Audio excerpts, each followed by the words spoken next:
Hello viewers, welcome to social post. ఈ రోజు మనతో కిషోర్ కుమార్ గారు ఉన్నారు, CEO and founder of team Excelitics. Let's welcome him. ఇప్పుడు ఏంటండి, సర్టిఫికేషన్ ముందు చేసే వరకు ఒకట, తర్వాత సర్టిఫికేషన్ కోసం ఓకే వచ్చేసాయి నా చేతులకి సర్టిఫికేషన్స్ వచ్చిన తర్వాత మళ్ళీ మార్కెట్ లోకి వెళ్ళిపోయాక అసలు ఈ సర్టిఫికేషన్ అనేది ఎంత ఇంపార్టెంట్ అంటారు? తీసుకున్న వాళ్ళకు కూడా ఎందుకు ప్రాబ్లమ్స్ ఫేస్ చేస్తున్నా అంటున్నారు? ఓకే, అంటే రెండు సర్టిఫికేషన్స్ కోసం మాట్లాడుతాం. ఒకటి గ్రాడ్యుయేషన్ లెవెల్ సర్టిఫికేషన్ అనుకుందాము. సో మీరు గ్రాడ్యుయేషన్ కానీ ఎంబీఏ కానీ ఇవన్నీ కూడా it's just like only gate pass అనే చెప్తాను నేను. అంటే ఒక ఇంటర్వ్యూకి అటెండ్ అవ్వాలంటే మనకంటూ ఒక ఎంట్రీ దొరకాలి అంటే గ్రాడ్యుయేషన్ కానీ ఎంబీఏ లాంటిదో ఎంసీఏ లాంటిదో ఏదో ఒకటి అయితే ఉండాలి మన దగ్గర. ఒక సర్టిఫికేషన్ అనేది అంటే ఎంత వాల్యూను హోల్డ్ చేస్తుంది అంటారండి? టు బి హానెస్ట్, అంటే నేను నా ప్రొఫైల్ తీసుకుంటే నేను చదివింది ఒకటి, ప్రస్తుతానికి చేస్తుంది ఒకటి. ఓకే, నేను గేట్ పాస్ అనేది ఎందుకు పెట్టానంటే ఆ సెక్యూరిటీ క్లియరెన్స్ అవ్వడం వరకు ఏదైతే ఉపయోగపడుతుందో, నా సర్టిఫికేషన్స్ అయితే టెక్నికలీ అక్కడ వరకు యూజ్ అయినాయి. నన్ను ఎవరో తర్వాత ఫినాన్స్ క్వశ్చన్స్ అడగలేదు, నేను ఎప్పుడు ఫినాన్స్ డొమైన్ లో అంత డైరెక్ట్ గా పనిచేయను. అంటే నేర్చుకున్నది ఒకటి, ప్రస్తుతానికి చేస్తుంది ఇంకొకటి.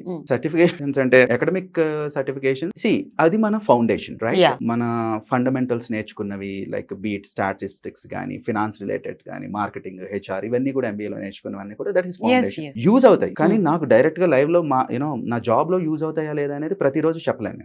నేర్చుకునేది ఏదో ఒక రోజున ఎక్కడొకటి యూజ్ అవుతుంది. ఇది నా గేట్ పాస్ వరకు. But when it comes to industry level certifications, అంటే నా టెక్నికల్ సర్టిఫికేషన్స్ తీసుకుంటే మైక్రోసాఫ్ట్ నుంచి కానీ, ఐబిఎం నుంచి కానీ, నుంచి కానీ, ఇలాంటి కొన్ని సర్టిఫికేషన్స్ ఉన్నాయి. ఇవేంటంటే ప్యూర్ టెక్నికల్ సర్టిఫికేషన్స్ ఉంటాయి, రైట్? దాంతో పాటు అందులోనే మీకు ప్రోగ్రామింగ్ సర్టిఫికేషన్స్ ఉంటాయి, టూల్స్ రిలేటెడ్ సర్టిఫికేషన్స్ ఉంటాయి. ఇవి కనుక చేస్తే ఆబ్వియస్లీ మీకు వెయిటేజ్ ఎక్కువ ఉంటుంది, మన ప్రొఫైల్ కి వెయిటేజ్ ఎక్కువ ఉంటుంది. వాళ్ళు బ్యాడ్జెస్ ఇస్తారు, మనకి సర్టిఫికేషన్ ఐడీస్ ఇస్తారు, మనం globally it is a valid certification.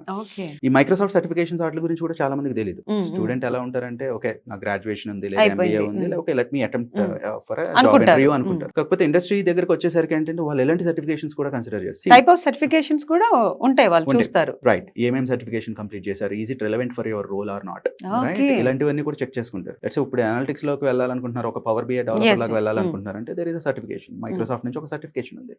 So అది కంప్లీట్ చేసి వెళ్తే వెయిటేజ్ ఎక్కువ ఉంటుంది, ఎందుకంటే ఆ సర్టిఫికేషన్ లో ఆల్ స్కిల్స్ అంటే ఆల్ డైరెక్షన్స్ నుంచి మెజర్ చేయడం జరుగుతుంది. And that's not very easy to clear also. Like 1000 marks exam unte 700 is the cut off. So వాళ్ళకి ఒక bunch of questions అడగాల్సిన అవసరం లేదు, ఆ సర్టిఫికేషన్ వచ్చిందంటే they know that okay they are good with that అనేసి. But the thing ఏంటంటే అప్పుడే సినారియో బేస్డ్ క్వశ్చన్స్ అడుగుతారు. సర్టిఫికేషన్ క్వశ్చన్స్ ఎలా ఉంటాయంటే సాధారణంగా కొన్ని స్టెప్స్ పర్ఫామ్ చేయమంటారు, చేయగలుగుతారు స్టూడెంట్స్. సో ఇంటర్వ్యూ లెవెల్ లోకి వచ్చేసరికి ఎట్లా ఉంటుంది అంటే సినారియో బేస్డ్ క్వశ్చన్స్ అడుగుతారు. ఏదైనా ఒక కాంప్లెక్స్ సినారియో ఇచ్చేసి దీన్ని మీరు ఎలా సాల్వ్ చేస్తారు, ఈ టూల్ లో ఏమేమి వాడతారు అని అడగడానికి అవకాశం ఉంటుంది. Certifications they add some value, no doubt. కాకపోతే అకాడమిక్ సర్టిఫికేషన్స్ అనేది మన రోల్ కి రెలవెంట్ గా ఉండవు కాబట్టి సో వాటికి అంత వెయిటేజ్ ఉండదు. But it is definitely like our foundation, మన ఫండమెంటల్స్ నేర్చుకునేదాన్ని అందులోనే కాబట్టి అవైతే కంపల్సరీ చేయాలి. ఫ్రెషర్స్ కి నేను చెప్పేది ఏంటంటే కొన్ని గ్లోబలీ వ్యాలిడ్ సర్టిఫికేషన్స్ ఏమన్నా చేస్తే మంచిది, వెయిటేజ్ ఉంటుంది. ఎస్పెషల్లీ మైక్రోసాఫ్ట్ లాంటి ఆర్గనైజేషన్ నుంచి కనుక చేస్తే డెఫినెట్ గా. అంటే ఇప్పుడు సర్టిఫికేషన్స్ కి ఎక్కువ వాల్యూ ఉంటుందా, అంటే ప్రాజెక్ట్స్ కి ఎక్కువ వాల్యూ ఉంటుందా, అంటే ఏం చెప్తారు? అగైన్ సర్టిఫికేషన్స్ కి వాల్యూ ఎప్పుడు ఉంటుంది అంటే మీ రెజ్యూమే షార్ట్ లిస్ట్ అవడం ఉంటుంది. ఓకే, సో మీ స్కిల్ ఏంటనేది ఒక రిక్రూటర్ గానీ, ఒక టెక్నికల్ మేనేజర్ గానీ డైరెక్ట్ గా మనతో మాట్లాడడం జరగదు కాబట్టి రెజ్యూమే స్పీక్స్ అబౌట్ అస్ కాబట్టి అందులో సర్టిఫికేషన్స్, బ్యాడ్జెస్ ఇవన్నీ కనుక ఉంటే ఆటోమేటిక్ గా వెయిటేజ్ ఉంటుంది. బట్ లోపలికి వెళ్ళిన తర్వాత సర్టిఫికేషన్ ది ఎస్ ఒక సర్టెన్ స్కిల్ సెట్ తో వస్తున్నారనే అయితే ఒక ఐడియా అయితే ఫామ్ అయిపోతుంది. బట్ నెక్స్ట్ అదే ఇందాక చెప్పాను కదా, సినారియో బేస్డ్ క్వశ్చన్స్, ఈ ప్రాజెక్ట్ లో మనకి సాధారణంగా ఎదురయ్యే క్వశ్చన్స్ అనమాట. ఒక ప్రాజెక్ట్ చేస్తున్నప్పుడు అందులో డిఫరెంట్ సినారియోస్ వస్తుంటాయి, ఒక కాంప్లెక్స్ సినారియో వచ్చినప్పుడు ఎలా హ్యాండిల్ చేశారు, రైట్? సో నన్ను అడిగితే ఫైనల్ ప్రాజెక్ట్ ఎస్, అంటే దాన్ని అంత బెస్ట్ గా మనం ఎక్స్ప్లెయిన్ చేయగలిగితే మనకు వెయిటేజ్ అంత పెరుగుతుంది. బట్ సర్టిఫికేషన్ ఉంది అనగానే మేనేజర్స్, టెక్నికల్ మేనేజర్స్ అంతా కూడా ఒక మైండ్ సెట్ తో రెడీగా ఉంటారు, అరే ఇంత కంప్లీట్ చేసి వచ్చారు కాబట్టి కొంచెం సో లెట్ మీ ట్రై అంటారు. కొన్ని సందర్భాల్లో certification will put us into little trouble also అని చెప్తాను నేను. ఎందుకంటే I'll tell you one thing, మీరు ఆల్రెడీ ఒక ప్రూవెన్ ట్రాక్ రికార్డ్ తో వస్తున్నారు, ఆటోమేటికల్లీ ఒక ఎక్స్పెక్టేషన్ సెట్ అయిపోతుంది, కాన్ఫిడెన్స్ కూడా ఉంటుంది, బార్ రేజ్ అయిపోతుంది, రైట్? టెక్నికల్ మేనేజర్ కూడా ఎలా అడగడం మొదలు పెడతారంటే instead of asking all those basic questions next level అడగడం మొదలు పెడతారు. ఓకే, అదొకటి కనుక మనం సక్సెస్ఫుల్ గా హ్యాండిల్ చేయగలిగితే ఇంటర్వ్యూ, ఇక్కడ మనకు ఒక పాజిటివ్ సైడ్ ఉంది. ఉంది. ఎప్పుడైతే బార్ రేజ్ చేసి క్వశ్చన్స్ అడిగినా కూడా బెస్ట్ గా ఆన్సర్ చేయగలిగితే నా శాలరీని నేను అంత బెస్ట్ గా నెగోషియేట్ చేస్తాను. ఓకే, ఆటోమేటిక్ అంతే సాలరీ నెగోషియేషన్ కూడా దీని మీద డిపెండ్ అయి ఉంటుంది. ఎగ్జాక్ట్లీ. సో ఎందుకంటే టెక్నికల్ మేనేజర్ రౌండ్ అయిపోయిన తర్వాత ఇవాల్యుయేషన్ షీట్ సబ్మిట్ చేయాల్సి ఉంటుంది. ఎలా చేశారు, ఎంత రేటింగ్ ఇస్తారు అనేది. అందులో బెస్ట్ రేటింగ్ ఇచ్చారు అనుకోండి, లెట్స్ ఏ క్యాండిడేట్ కి బడ్జెట్ ఉంది, లెట్స్ ఏ 10 lakh ఉంది, కాకపోతే హెచ్ఆర్ టీమ్ ఎలా నెగోషియేట్ చేస్తారంటే 6 నుంచి మొదలు పెడతారు, 7 వరకు తీసుకెళ్తారు. బట్ టెక్నికల్ ఇవాల్యుయేషన్ లో this person prove like super అనేసి ప్రూవ్ అయింది అనుకోండి, this person is asking for 9, HR is ready తీసుకురావడానికి అవకాశం ఉంది. కాకపోతే again that all depends on the skill and how we perform during the technical interview. చాలా major role play చేస్తుంది. Yes, దాన్ని కూడా ప్రిపేర్ అయిపో వెళ్ళాలంటారు. కరెక్ట్.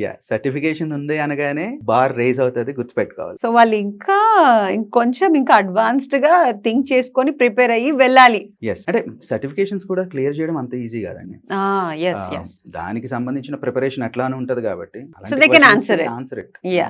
ఫ్రెషర్స్ అండి రాగానే వాళ్ళ సాలరీ ఎక్స్పెక్టేషన్స్ అన్ని ఒక రేంజ్ లో ఉంటాయి, కానీ రియాలిటీ అక్కడ వేరేలాగా ఉంటుంది. సో యాక్చువల్లీ చూసుకుంటే అంటే స్టార్టింగ్ సాలరీ అనేది ఏ రేంజ్ లో ఉంటుందండి? యాజ్ ఎ ఫ్రెషర్ నా ఎక్స్పీరియన్స్ నాకు గుర్తొస్తుంది మీరు క్వశ్చన్ అడుగుతుంటే. హైదరాబాద్ వచ్చినంటే నేను అనుకున్నా నెలకు ఒక 12,000 జాబ్ వస్తే చాలు, లైఫ్ సెటిల్ అయిపోతుంది అనేసి.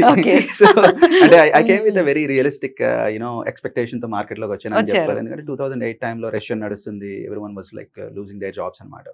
సో 12,000 అరౌండ్ వస్తే పర్వాలేదు, సర్వైవ్ అయిపోవచ్చు అని. బట్ ఈ మధ్యలో నేను ఫ్రెషర్స్ తో మాట్లాడుతున్నప్పుడు, I usually go to college shops వాటికి వెళ్ళినప్పుడు, వాట్స్ యువర్ సాలరీ ఎక్స్పెక్టేషన్ అన్నప్పుడు they ask like okay 6 lakh ఉండాలి, 10 lakh ఉండాలి, 12 lakh ఉండాలి. See, nothing wrong. Okay. Salary expectation, yes, antane undachchu. Do they have any idea? Yes, I usually present them like oka slide show aithe చూపిస్తాను. అసలు ఒక్కొక్క role కి ఏదైనా company ఎంత వరకు ఆఫర్ చేయడానికి అవకాశం ఉంటుంది అనేది. ఇప్పుడు ఈ అనలిస్ట్ రోల్ లాంటిది అయితే సుమారుగా ఒక 3 lakh per year ఆ రేంజ్ లో అయితే ఆఫర్ చేస్తాయి. బట్ బెస్ట్ కేసెస్ కూడా ఉంటాయి. యాజ్ అ ఫ్రెషర్ నేను సింపుల్ థింగ్ చెప్పాలంటే, మా దగ్గర నుంచి ప్లేస్ అయిన వాళ్ళు 3 lakh ప్లేస్ అయిన ఉన్నారు, 7 lakh ప్లస్ కూడా ప్లేస్ అయిన వాళ్ళు. Freshers 7 lakh. Okay, wonderful. ఇక్కడ మల్టిపుల్ ఫ్యాక్టర్స్ ప్లే చేస్తాయి రోల్. మీకు కంపెనీ దగ్గర ఆ రోల్ ఉండాలి, ఆ రోల్ కి అంత బడ్జెట్ ఉండాలి, ఆ బడ్జెట్ కి తగినట్టు స్టూడెంట్ పర్ఫార్మ్ చేయగలగాలి. ఇన్ని థింగ్స్ మీకు అన్ని కలెక్టివ్ గా వర్కౌట్ అయితే తప్పితే అలాంటి రోల్ క్రాక్ అవుతాం మనకి. బట్ ఆన్ అన్ యావరేజ్ మాట్లాడమంటే ఫ్రెషర్ కి ఒక సుమారుగా 3 to 3.6 lakh ప్యాకేజ్ అయితే యాజ్ అ ఫ్రెషర్ ఎక్స్పెక్ట్ చేయొచ్చు. ఎస్, ప్రతి కంపెనీ దగ్గర ఈ మాత్రం అయితే బడ్జెట్ అయితే ఉంటుంది. యాజ్ అ ఫ్రెషర్ కి ఒక డేటా అనలిస్ట్ పొజిషన్ ఇవ్వడానికి, ఎంఐఎస్ అనలిస్ట్ అనండి, రిపోర్టింగ్ అనలిస్ట్ అనండి, వీటికైతే ఇవ్వడానికి అవకాశం ఉంటుంది. ఆపరేషనల్ రోల్స్ లో అయితే కొంచెం తక్కువ ఉంటుంది, అంటే 2.4 నుంచి 3 వరకు రెగ్యులర్ ఆపరేషన్స్ రోల్ లాంటివి. అంటే అనలిటిక్స్ రోల్స్ సాధారణంగా కొంచెం బెటర్ గానే పే చేస్తాయి ఏ కంపెనీ అయినా కూడా, బడ్జెట్ అయితే పెట్టుకుంటాయి. బట్ ఫ్రెషర్స్ కొంతమంది ఎక్స్పెక్టేషన్స్ 10 lakh 12 lakh అన్నప్పుడు, సి నథింగ్ రాంగ్, మీకు ఎక్స్పెక్టేషన్ ఉండడంలో తప్పు లేదు. కాకపోతే కరెక్ట్, నాకు ఇప్పుడు 10 lakhs కావాలి salary, okay great, company is ready to pay you 10 lakh, great. But company ఫ్రీగా పే చేస్తుందా? నో, ఖచ్చితంగా పే చేయదు. ఫ్రీగా అయితే ఖచ్చితంగా పే చేయదు. మీ దగ్గర నుంచి ఏదో ఒకటి ఎక్స్పెక్ట్ చేస్తారు. ఆ స్కిల్ మీ దగ్గర ఉందా లేదా అది క్వశ్చన్ చేసుకోండి. ఎక్స్పెక్టేషన్ ఉండడంలో తప్పులేదు. So you will not say no, ఎందుకంటే I have like couple of examples. Like నేను డిఫరెంట్ కాలేజెస్ కి ట్రైన్ చేస్తూ ఉంటాను. There are students like 17 lakh fresher కి క్రాక్ అయింది. 17. సో థింగ్ ఈజ్, అక్కడ మేము నేర్పించిన స్కిల్స్ వేరు. That's like an extreme level of analytics training. You have no problem paying. Companies కి బడ్జెట్ ఉంటే they are ready to pay. But only thing is that అంత package తీసుకోవడానికి మన దగ్గర అంత స్కిల్ ఉందా, మన దగ్గర ఆ ఎలిజిబిలిటీ ఉందా లేదా అనేది క్వశ్చన్ చేసుకోండి.